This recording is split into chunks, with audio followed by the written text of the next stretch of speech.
Hello everyone and welcome back. I've got a good few vegetables to show you which are still growing at this time of the year, and it's been very difficult, as you all know, to get onto the allotment and into your gardens because of the heavy rainfall we've been having, and some places up and down the country have flooded badly, so my sympathies go out to you.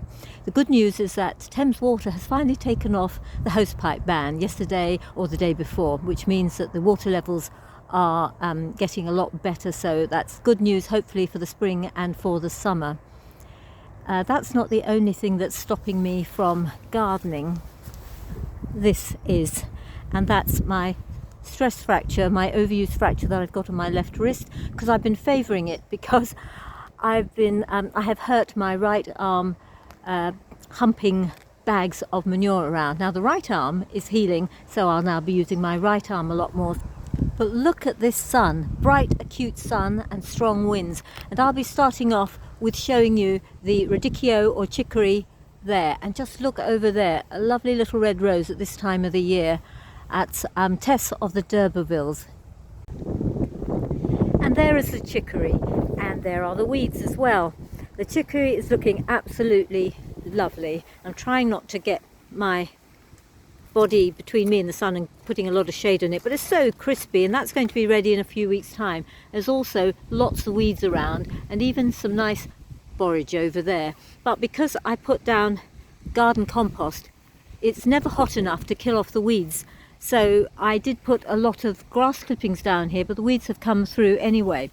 I've also found this stuff, and I shouldn't be using that hand, but I found this stuff at the livery stables, and I'll be using that and hoping that I'm not making a nice home for the slugs and the snails.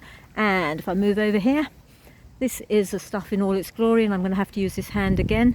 I'll just point out to it, and I've got a good few bags of that, and I'll be using it on other beds as well.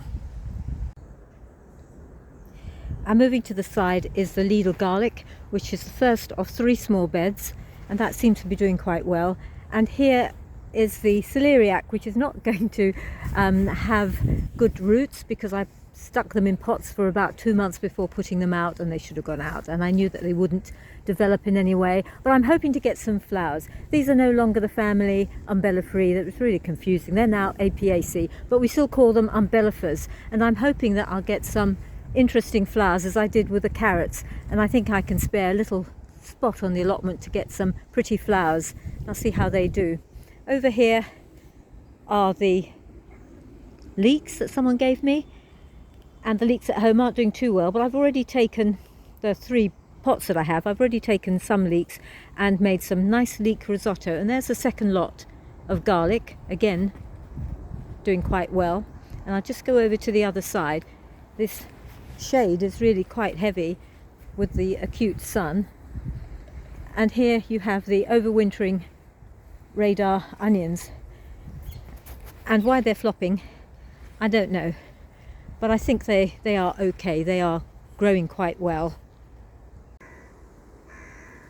And the back of plot 3, which is 60 square meters like the other 2 plots, I have built 2 bins for the leaves made from pallets, and this is this year's, which has at the moment about only 7 bags of leaves in it, and I line it to keep the moisture in. And the leaves, to help break down, they need moisture. The bacteria needs moisture, but there is, with these leaves, when they're quite dry, there's a ratio of carbon to nitrogen of about 60:1, and the bacteria that is needed for the breakdown needs a ratio of 24 carbon to 1 of nitrogen. So in order to facilitate that, I put in watered down urine, and the recommended ratio of urine to water is about 50-50. But how can I put this delicately? I just don't have it in me. So I just mix some urine, human urine is very good, full of nitrogen, with the water, and pour it in after each pile of leaves that I put in. Over here is last year's bin, and this had about 35 bags of leaves, which came up to the top and was crowning at 27, but after a couple more weeks it came down, and you can see the level that it has rotted down to, which is excellent. This is the quality of the leaf mould at the moment, so it has been going for a year and it really needs one more year to get down to that.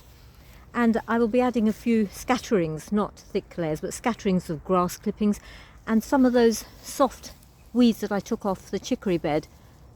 They'll be full of nitrogen too, and I'll scatter them there as well.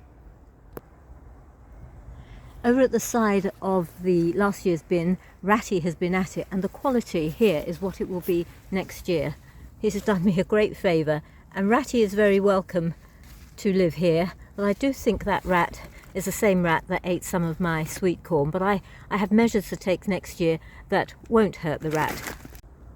Well, this is the size of the bags that I collect, and I reckon I can get in about 40 bags into there and maybe 35 bags into there, and it's going to be a bit difficult with this wonderful arm, and but I'm going to manage it somehow, but I'll just take my time.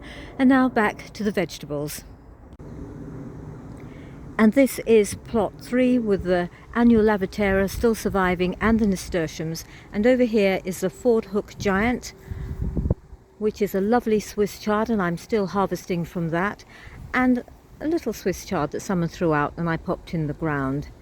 And over there are the garlic, the Lidl garlic. I had put a bit of extra sand on them because they prefer well drainage, a good sandy soil. And before I planted each one in the little hole, I put some extra sand. So I'm hoping that that's going to be okay. And moving over to here, my weedy leeks got trashed. They got, I'm assuming it's either wind or the foxes have had a very good time on them, and also on the Yacon, which so many branches were broken and fell on the leeks. So I think I'll harvest some of these and just hopefully do better next year. Talking of which, the Yacon should have grown its tubers. They should be developed by now. So although it's taken a very bad hit, about 3 or 4 branches were broken off, and as you can see one's dead over there, I have just put this up here to give it a bit of protection, and I'll do that a bit better next year. I didn't realise I'd have to protect it because there are no insects that eat it, no birds or anything like that, but certainly need to protect it from the foxes and the wind. But what I've seen from other YouTubers is that by now the tubers there must be developed, so I'll just wait till the frost has arrived and then I'll dig them up and see how they're doing. And over here are the winter density lettuces, which I planted on the 19th of September. And I'm hoping for some nice lettuces there. And coming backwards, this is the second lot of radicchio. And they are not growing as well as the first lot because they get a lot more shade around here. And the plant that really seems to enjoy the shade is, again, the Swiss chard. These are doing much better than the other ones that I showed you because they are in semi-shade. And oh, they're such gorgeous great big leaves, and I am still harvesting from here as well. And this is plot 1, which I've neglected for a while. It goes all the way along there to where the asparagus is, the berries around here, and to the Brussels sprouts and back again. Now there used to be 3 long beds there, and I'm making them 3 short beds this way and 1 blackcurrant bed, long one along there. And to that end I have put down some cardboard, and on top of that I have put down some well rotted manure, and I have got to make this into a really thick layer because I want that eventually to be a raised bed, but I need to also source some topsoil, which I'm having a bit of difficulty at the moment. And then I'm going to plant Joan J raspberries on top of it. Well, in between the downpours of rain, I finally planted the Joan J autumn fruiting raspberries. I got them a year ago in a pot, 5 sticks with roots on the bottom, and I've cut them down to about 6 inches. I think you can see, if I'm moving here, you can see to about there, so that they would concentrate their growing on the roots and hope that they would come up in the spring, and they did. Now that doesn't always happen with bought raspberries, certainly the summer ones. For some reason, I think it's possibly because they put them in cold storage, they just don't live. and I've had no problems with these, so I'm really pleased with that. These are primo canes or primo canes, which means that they fruit on the current year's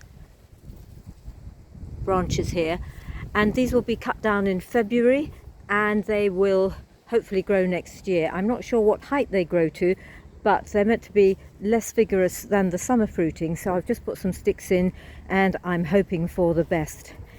Over here I have some Ami Majors, and over here I have a daffodil. And over at the back you can see the beautiful golden fronds of the asparagus. And it's now time to cut them down, and that's what I will be doing. And as you can see, the string that I made before is now in exactly the right time breaking down, and this will all go on the compost bin.